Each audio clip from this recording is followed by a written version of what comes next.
everybody. Thank you for tuning in to Anchor Church Online. Excited to bring to you right now our next installment of our worship series. If you have not been caught up, all of our series is online. You can catch up on everything we've been talking about worship. Excited to jump in here today. We've had a theme verse this entire series, Psalm 63:3, that says, "Because your steadfast love is better than life, my lips will praise you."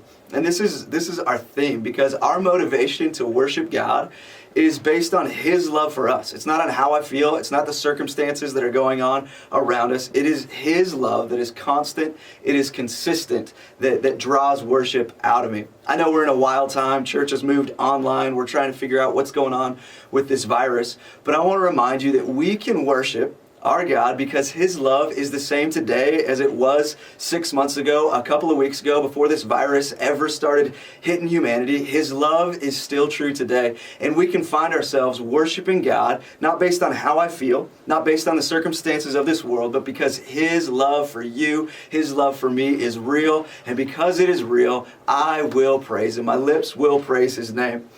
We are going to jump into a story that we started last week. It's found in 2 Chronicles chapter 20. If you've got your Bibles, wherever you're at, you can open up to 2 Chronicles chapter 20 right now. We're going to start in verse 20, but I want to give you a quick recap on the first 19 verses for those of you that maybe missed last week or you can't remember what happened last week. Here's a recap on the first 19 verses. We catch up with this king of Judah. His name is Jehoshaphat. And he is a godly king. He is a leader of God's people. In chapter 17, he's celebrated as a man of integrity, that he is God-honoring, God-fearing, and a good leader of God's people. And he's living life, he's leading the people, he's got his routine, yet he and all of his people have a rude interruption. They receive some really bad news that there's three enemy armies that are currently marching against them and about to attack them. And they recognize this army, this three armies that's coming against them, they don't stand a chance. That now they realize that their lives are on the line. And they're so blindsided because this isn't just a future attack that they can prepare for. In fact, the armies are less than a day's march away. That this is a very unexpected bad news that is impacting their future, giving them uncertainty for the days ahead. Very similar to what we're going through in our culture, an uncertainty of what lies ahead of us.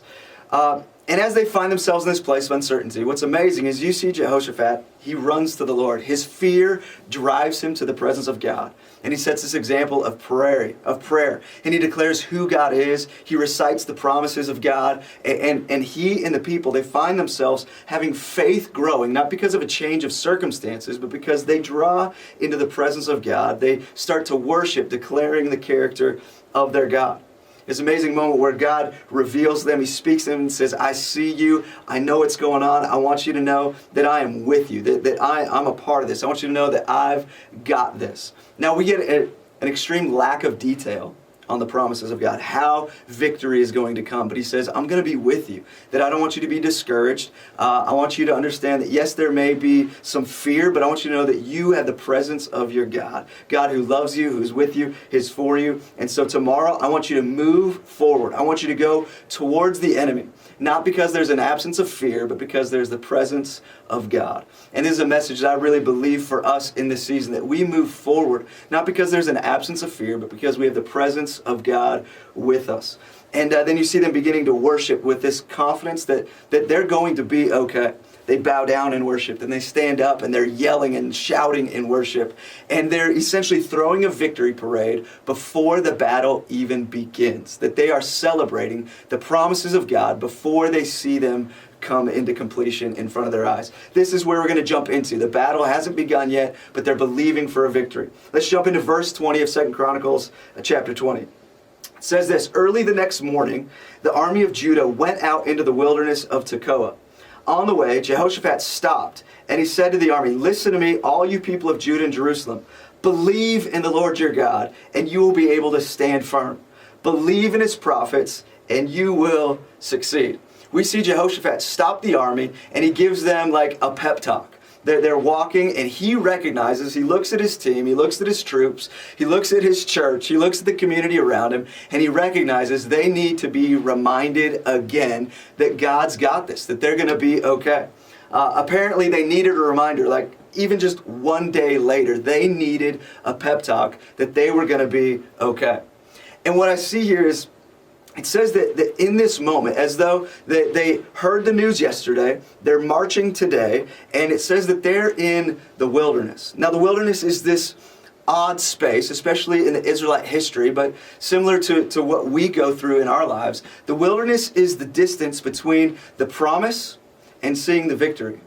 And the wilderness is an easy time for us to start losing hope, losing confidence. And this is what Jehoshaphat sees in his people. Like, it was exciting when we heard the promises, but I'm walking forward, time is passing, and I'm not yet seeing the victory.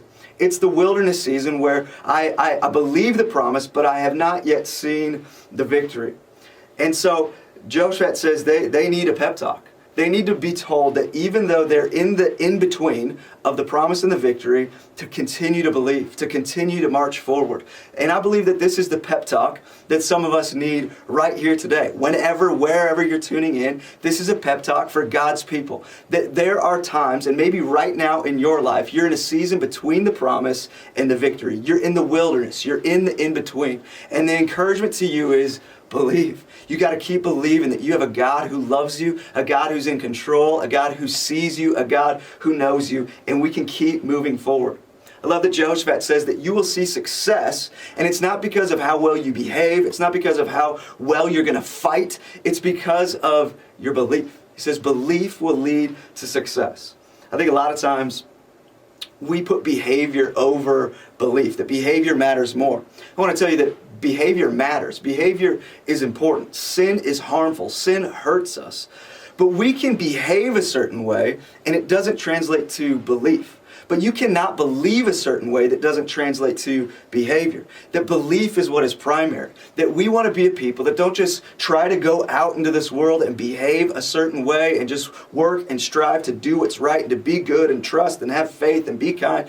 We want to be a people that truly believe the character of our God. Truly believe the promises of our God. And when we believe, behavior is going to be a byproduct. But believing is what is important. Believing is what is primary. So Jehoshaphat tells his team, like, hey, I know we're in the in-between. We've heard the promise, but we haven't seen the victory. Let's keep believing that the victory is coming. And then in verse 21, it says, after consulting the people, the king appointed singers to walk ahead of the army, singing to the Lord and praising him for his holy splendor. Now this is crazy. He is going to war. There are 3 armies marching against him. And they've got swords, they've got spears, they got bow and arrow, they've got weapons. And they are walking towards each other. He is going to war.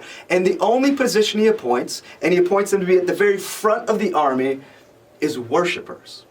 It's not the warriors. It's not the guy with the swords and the really big muscles. It's the guys with the smooth falsetto. Ooh. He's like, yes, American Idol winner, go to the front. Like, you're the guy that I want leading the charge into battle. This doesn't seem like the best strategy. It's not the strong guys. It's the ones who are singers, who are worshipers, who are musicians. He says, you go ahead of anybody. It's not if you've got a sword. It's if you can worship, you go to the front. What a wild strategy. He puts the worship band on the front lines. This is great because I just consider being in this situation. This means like I get to hide behind Spencer. Like you take on the brunt of the enemy and I'll just hide behind you. Which is kind of funny, but the reality, this is what we do every single week when we come together, is that we get to send the worshipers first. And I get to come behind them, and whoever's preaching gets to come behind, because we send worshipers first, because worship is powerful. One of the reasons we see value in worship first is it prepares the way, because worshipers are warriors. Worshipers are preparing the way, are setting the ground for the victory that God is going to bring. I want to tell you, worship is warfare. The reason he put the worshipers up front is because every time these worshipers had worshiped in their entire lives, they were going to battle. And every time that we worship, we are going to battle. We are in warfare. He puts them in the front, and then it says, this is what the worshipers sang. So they said, give thanks to the Lord. His faithful love endures forever.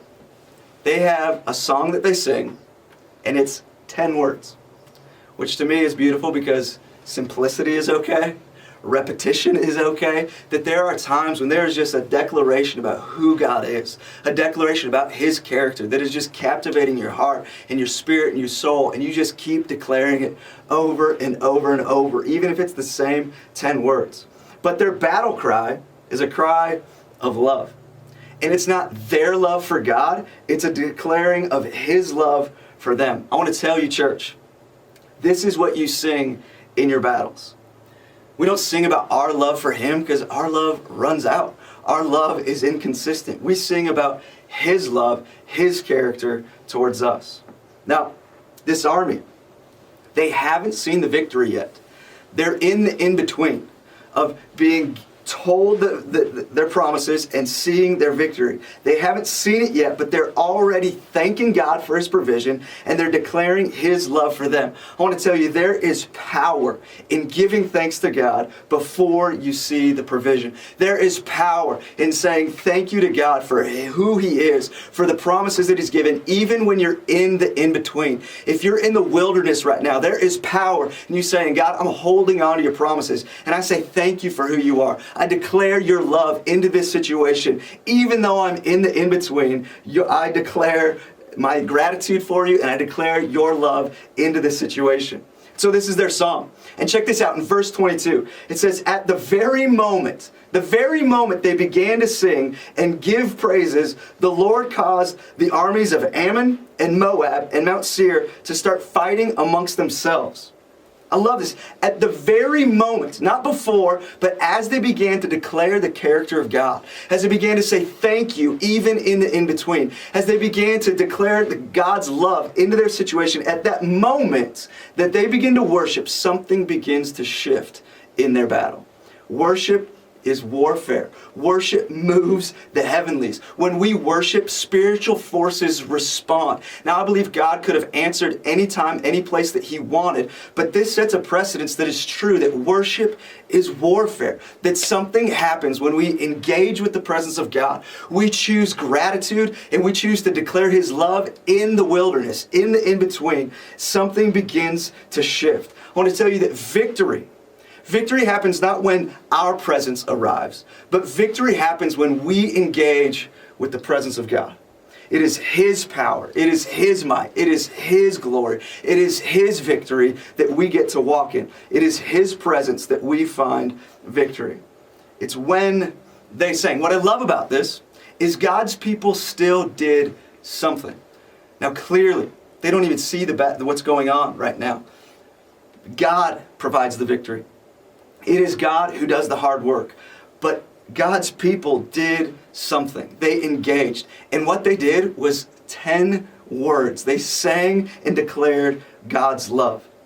And He earns the victory, but He allows humanity to play a role in it. I think this is beautiful.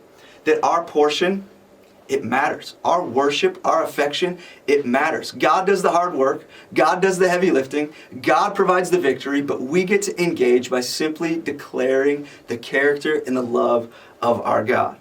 Now, for all they know, this entire army, the worshipers and everyone else, all that they know is that there are still 3 armies that they're approaching.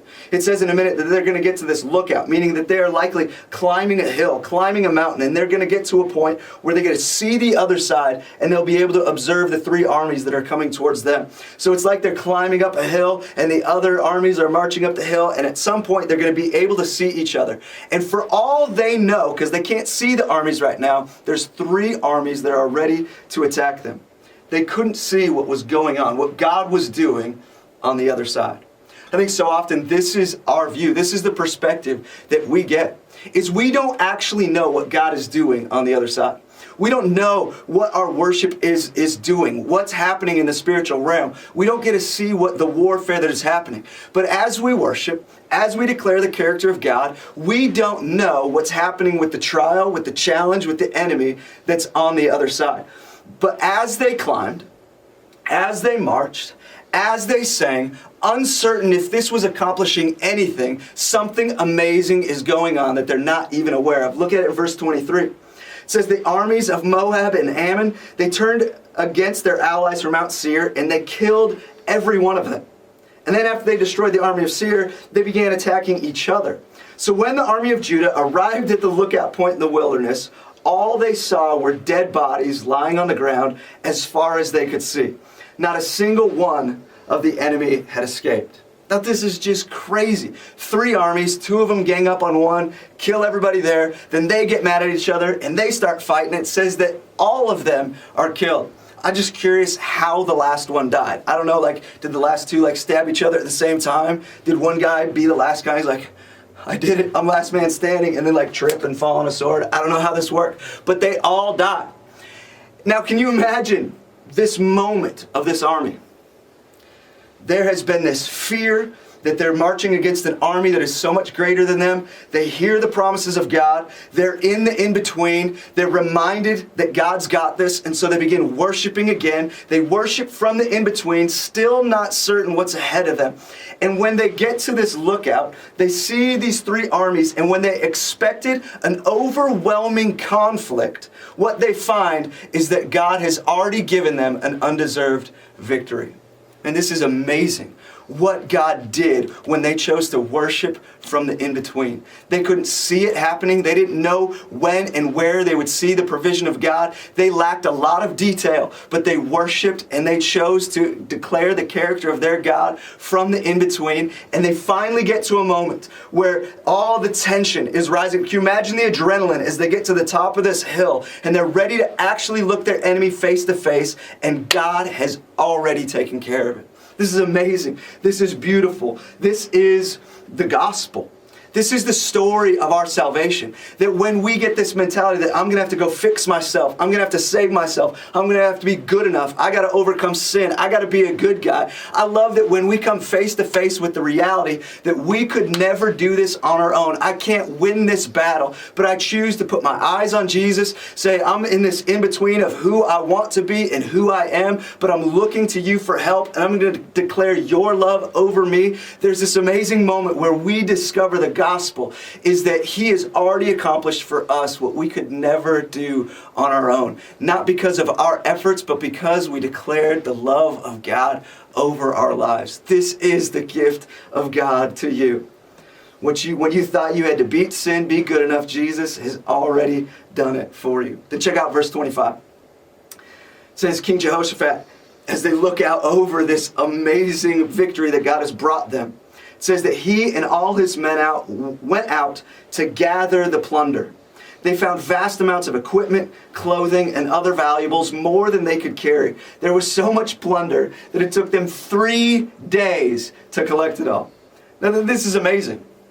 They get to this battle and they expect a conflict that could cost them some of their lives. And yet instead of losing their lives or being in this imminent danger, they get to walk out. And not only do they have victory over the enemy, but they begin to take plunder. They get resources. They get financial gain from the battle that they thought that they were going to have to fight. Not only is there victory over the enemy, but now it takes them 3 days to collect the benefits, the plunder, the reward of this battle. Now, as I think about this, and I relate it to the situations that that's going on right now in our life and in our culture, man, I want to believe that this could be the result of the economic impact that this virus is having on individuals, on businesses, on humanity.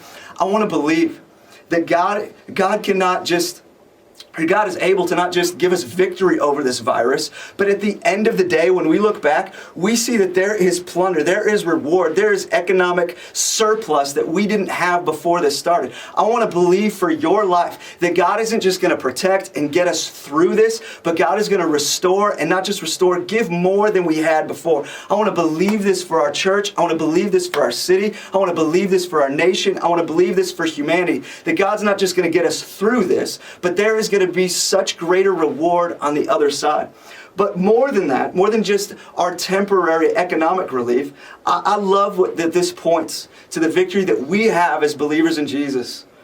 That Jesus, he went ahead of us. He beat the enemy. He beat sin for us. But I love that the story of Jesus doesn't end when he dies on a cross and defeats sin, takes on our sin, goes to the cross, pays the penalty that we deserve. I love that for 3 days there was a reward building.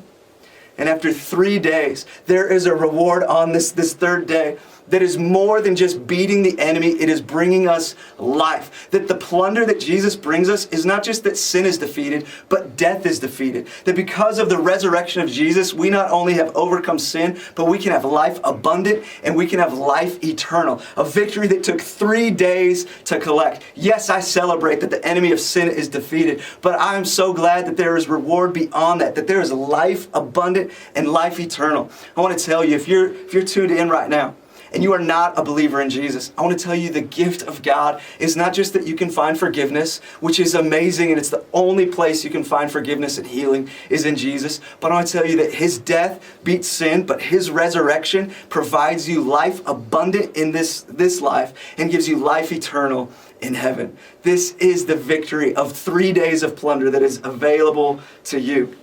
He didn't just win the battle for you. He has offered an amazing gift that took 3 days to collect. Romans says that the wages of sin is death, but the free gift of God is eternal life. And it's available to you because of Jesus. Jumping back to this story, verse 26. It says, on the 4th day, they gathered in the valley of blessing, which got its name that day because the people praised and they thanked the Lord there. It is still called the valley of blessing today. Then all the men returned to Jerusalem, with Jehoshaphat leading them, overjoyed that the Lord had given them victory over their enemies. Can you imagine that journey back home when it was going towards the battle, the fear, the anxiety, then this amazing victory is theirs. They plunder the enemy for 3 whole days, and now they get to return home with all of this excess, this amazing story. They're now marching back home. Those of you who played sports, maybe you can remember back when you traveled to an away game and you beat the rival. Wasn't that bus ride home just the best moment where you're just celebrating, you're like reminiscing of that guy's jump shot in the corner or that tackle that they made, or it's the amazing bus ride home after a victory. Now these guys have this on such an extreme level. They're celebrating what God has done, the victory that was unexpected that they got to walk in, and now the excess, the plunder that they get to bring back home. But check this out in verse 28. They don't just go back home and live in luxury. Look what they do, where their priorities are. Verse 28, they marched into Jerusalem with the music of harps, lyres, and trumpets. And they proceeded to the temple of the Lord. They just can't stop worshiping. They come back into town with their musicians going. They're still being led by worship even after the victory. And their priority was getting to the temple, getting to the church, getting into the presence of God. Maybe you're in a season in life where you just feel stuck, or you feel overwhelmed by the challenges that lie ahead or the circumstances of our world. Maybe you're kind of overwhelmed by the mountain or what could be waiting on the other side of the mountain. I want to tell you, you just need to take this moment and start looking to Jesus. Declare His love. When you begin to worship Him and you watch Him move on your behalf, you soon find yourself in this cycle of worship that is hard to get out of, because you see grace upon grace upon grace, and then worship moves the heavenlies and you got to worship some more. If you have a hard time worshiping, it's because we have taken our eyes off the love of God. When we recognize once again the beauty of the gospel, the undeserved favor that we walk in regardless of today's circumstances, when I recognize His love is better than life, my lips continue to praise Him, that we become people of worship every day regardless of circumstances. Now here in verse 29, it says, when all the surrounding kingdoms heard that the Lord Himself had fought against the enemies of Israel, the fear of God came over them. This is amazing. The message of God spreads because of the power of a community of worshipers. Not because of a community of guys who are really good at fighting in battle. Not because of a sermon that was preached, but because of a people in an unexpected season of uncertainty, a season of fear, chose to let their fear drive them to their Father.